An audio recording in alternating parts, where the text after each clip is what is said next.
Hola a todos, ¿qué tal? ¿Cómo están? ¿A quién no le gustaría tener en sus estanterías una pieza de cerámica precolombina o una estatuilla de alguna deidad azteca o maya? El problema es que son algo más que objetos decorativos, son bienes culturales de sus países de origen, pero también de toda la humanidad.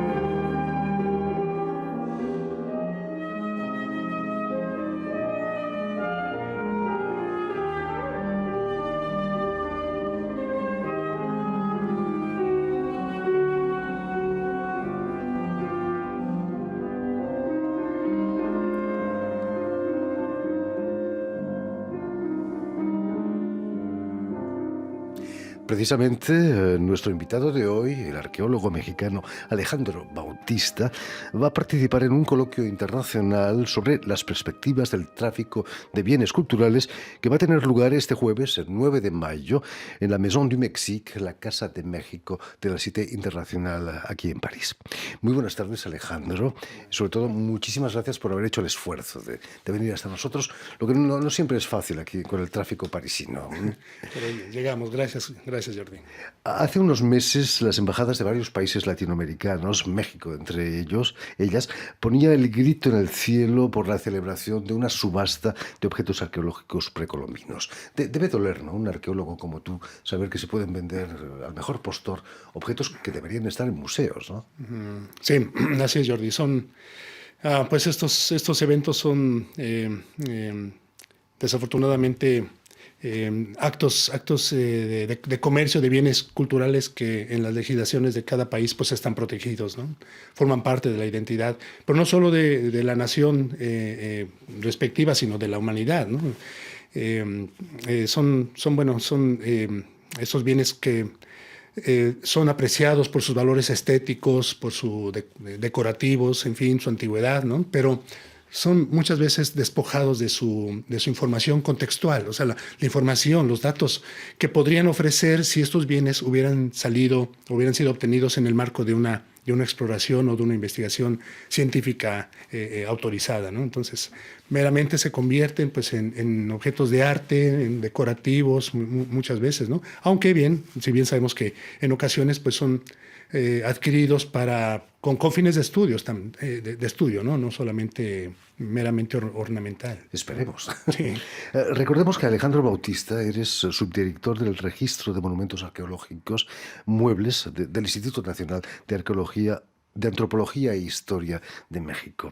El trabajo de identificación, de catalogación de este instituto es clave, ¿no?, imagino, para la lucha contra el tráfico Claro. de bienes culturales. Sí, constituye por creación, creada por ley, por una ley federal establecida en 1972, es decir, hace 50 años ya, una ley federal sobre monumentos y zonas arqueológicos, artísticos e históricos y su reglamento.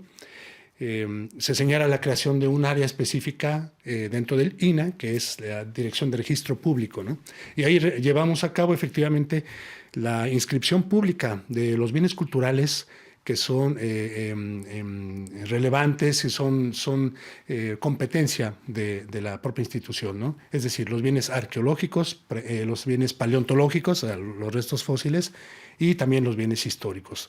En México tenemos una gama, ¿no?, diversa, una amplitud, digamos, histórica, una riqueza cultural, histórica muy importante, muy vasta desde siglos, milenios antes de Cristo, ¿no?, hasta bien entrado pues ya el siglo XX, ¿no?, que es esa etapa definida por Ley Federal sobre Monumentos como pues la etapa paleontológica, la etapa prehispánica o arqueológica y la etapa virreinal o histórica, ¿no? Entonces, ahí en esta oficina de registro llevamos de manera cotidiana desde 1972, incluso un poquito antes incluso de la promulgación de la ley, llevamos a cabo la inscripción de todos estos bienes, tanto muebles como inmuebles, ¿no? O sea, las piezas, las colecciones pero también los sitios arqueológicos, ¿no? Las localidades, las zonas de monumentos arqueológicos, históricos y localidades paleontológicas. México es un país con una riqueza arqueológica increíble. ¿Es una ventaja o es un problema a veces también? Pues es un reto en realidad, porque conocer, controlar, identificar y registrar, ¿no? Finalmente, por ejemplo, ¿no? Los inmuebles o los sitios arqueológicos a nivel nacional, pues es una labor cotidiana, ¿no? De mucho, digamos, de largo aliento, es decir, es un proyecto, ¿no? A mediano, largo plazo, porque a la fecha, Jordi, te puedo comentar que tenemos registrados más de 54,000 sitios arqueológicos en México, ¿no? Entonces, eso nos da un parámetro de la diversidad, de la dificultad también que implica, ¿no? El manejo, la conservación, el estudio, la investigación de cada uno de estos sitios. Son variados de norte a sur, ¿no? El territorio mexicano pues es muy amplio, ¿no? Tiene zonas costeras, ¿no? Y el desarrollo cultural en esa época prehispánica fue muy vasto, ¿no? Y eso es reflejo, ¿no? Una cifra tan alta, más de 54,000 sitios arqueológicos, ¿no? Ahora no hablemos de los bienes culturales, muebles, o sea, de piezas arqueológicas registradas. Se tienen registradas más de 2,200,000, Jordi, ¿no? O sea, es una labor. No hay museo que pueda contener. No, claro, no. Pero porque además, efectivamente, todos estos bienes no están directamente en resguardo de las instituciones, ¿no? No están en resguardo directo del INAH, sino que un buen porcentaje, están en resguardo, en custodia de personas físicas, o sea, particulares, ¿no? Personas morales, ya sea casas de cultura, universidades, ayuntamientos, museos comunitarios, museos municipales, en fin. Sería inviable, ¿no? Poder tener todo este acervo bajo un resguardo directo, una custodia directa del instituto es inviable. Pero a través de una figura que es la custodia o concesión de uso de estos bienes que son propiedad de la nación, pues los particulares pueden resguardarlos para efectos de guarda y custodia. Hablando de eso, ¿qué puede hacer un ciudadano mexicano que en el jardín de su casa encuentra un pedazo de cerámica maya quizás o azteca? ¿Qué tiene que hacer? ¿Tiene que devolverle al Estado o puede, como tú decías, usufructuarlo? Claro. Bueno, tendría dos opciones, Jordi. Efectivamente, a la luz de la ley federal que hemos mencionado, ¿no? Se tienen dos opciones. La primera sería dar aviso, desde luego, a las autoridades, dar aviso a la institución y reintegrar estos bienes a la nación a través del INAH, ¿no? Es decir, es un acto de restitución voluntaria, porque son bienes que son propiedad de la nación, por definición de ley. O bien, la segunda opción es solicitar justo la inscripción de estos bienes públicos, de interés público, estos bienes propiedad de la nación, inscribirlos en el registro público para asumir oficialmente la custodia, la responsabilidad de seguir resguardando estos bienes que forman parte del patrimonio nacional mexicano. Y que figurarán en el catálogo seguramente. Claro, por INAH, supuesto. naturalmente. ¿Tenéis relación con las bandas organizadas de arqueólogos, entre comillas, que roban y saquean sitios arqueológicos? Bueno, desafortunadamente el saqueo, la destrucción de sitios, el tráfico pues ilícito de estos bienes es muy complejo, Jordi. Con 15.000 sitios arqueológicos es muy difícil poner un policía en cada uno, ¿eh? Sí, no es humanamente posible de pronto tener esa presencia en más de 54,000 sitios, ¿no? Pero sí se ha detectado, bueno, pues que hay ocasiones en que hay acciones de saqueo que pueden ser aisladas, ocasionales, ¿no? Esporádicas, o bien ya más organizadas, más sistemáticas, ¿no? Donde hay la persona que pues saquea, ¿no? Físicamente estos bienes, destruyendo además el contexto cultural, el entorno ecológico, incluso de los sitios, para llevarlo hacia un primer adquiriente, que es un intermediario, que funciona muchas veces como el enlace, ¿no? entre quien conoce el terreno y el coleccionista final, ¿no? Es el intermediario. Entonces, sí hay, pues se tiene noticia o indicios, ¿no? De que, pues, bueno, áreas, por ejemplo, en el occidente de México, en el centro incluso de México, pues son desafortunadamente objeto de estos expolios, ¿no? Y a pesar, bueno, de los esfuerzos de las instituciones mexicanas que se articulan para pues, inhibir o poder combatir, ¿no?, los efectos de este saqueo, pues ocurre, ¿no?, desafortunadamente. Alejandro, has sido testigo de uno de esos expolios, porque para un científico como tú debe ser algo torturante, ¿no? Claro. Fíjate, Jordi, que ocurre, y es un fenómeno pues, que va también de la mano con el avance de la tecnología, con el desarrollo de tecnologías de información, redes sociales incluso.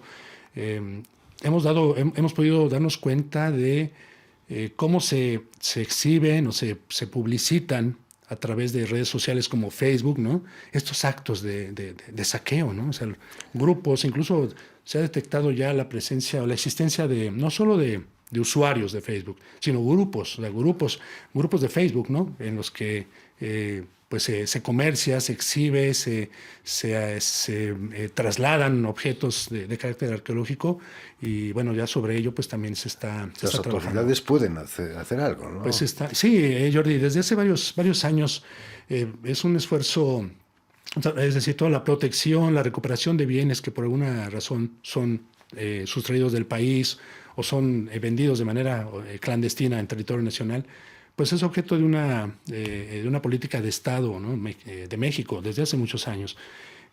Las instituciones competentes en el cuidado, en la tutela, en la recuperación, en la investigación de estos delitos son, desde luego, pues el INAH, ¿no?, el Instituto Nacional de Antropología e Historia, la Fiscalía General de la República, la Cancillería Mexicana, en México es la Secretaría de Relaciones Exteriores, quienes básicamente se articulan de manera coordinada para poder obtener resultados o información que conduzca a la recuperación de los bienes, a la posible detención de las personas que están realizando estos actos, ¿no? Hablando de la Cancillería, hace apenas un año se firmaba un acuerdo entre Francia y México para la recuperación y la trata de estos objetos culturales. ¿Va a hacer avanzar la cosa o no? ¿O va a ser muy difícil que esa colaboración dé frutos? Claro. Pues es un instrumento, Jordi, que digamos, sienta bases para seguir trabajando, ¿no? No es un documento que en sí mismo venga a resolver la situación como una fórmula mágica, ¿no? Sino que tendrá que estar pues, sustentada con trabajo binacional, ¿no? Y al menos en lo que corresponde a las instituciones mexicanas, perdón, pues implicará seguramente una labor sesuda de seguimiento, de transmisión de información oportuna para poder pues, llegar a buen puerto, ¿no? Porque la mayoría de los objetos saqueados salen al extranjero, ¿no? No se quedan de México.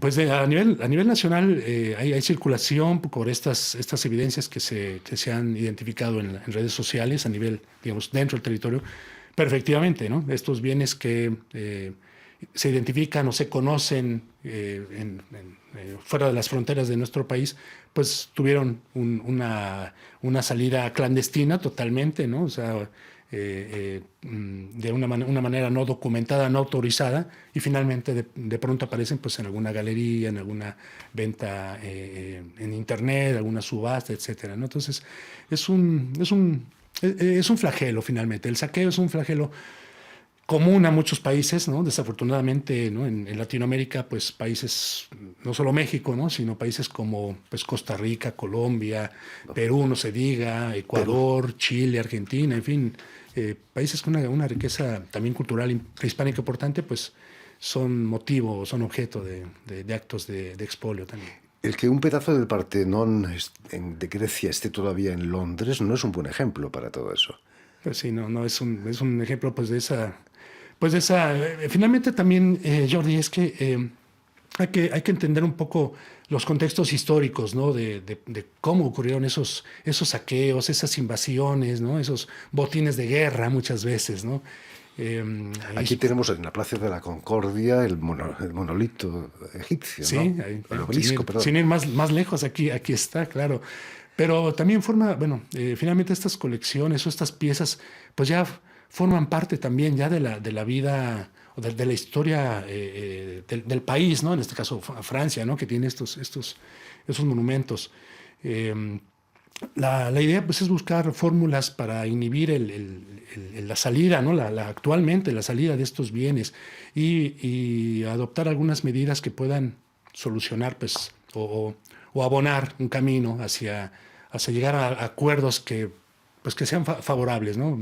A fin de cuentas, la postura pues, de las instituciones mexicanas, del gobierno mexicano en conjunto, pues es procurar la recuperación de estos bienes que están en el extranjero, ¿no?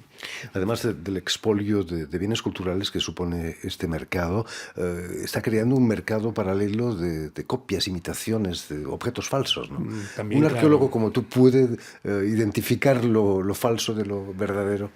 pues, Lo auténtico. generalmente a partir de pues, diversos aspectos, ¿no? O sea, digamos, la formación académica, la experiencia cotidiana en el manejo, en el catalogación, registro de bienes culturales a nivel nacional, el consenso con colegas especialistas, la bibliografía sobre el tema, ¿no? Sobre la cultura, la región, en fin.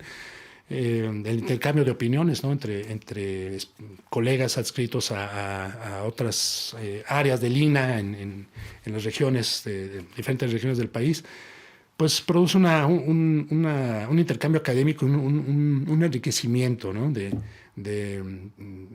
conocimiento, de un poco los estilos, los atributos, las características que pueden diferenciar a una pieza genuina arqueológica de una no arqueológica, o sea, una pieza pues, de reciente manufactura que intenta pasar como un bien arqueológico. Finalmente, buscando algo positivo en todo eso, quiere decir que la gente se interesa cada día más a la arqueología, ¿no?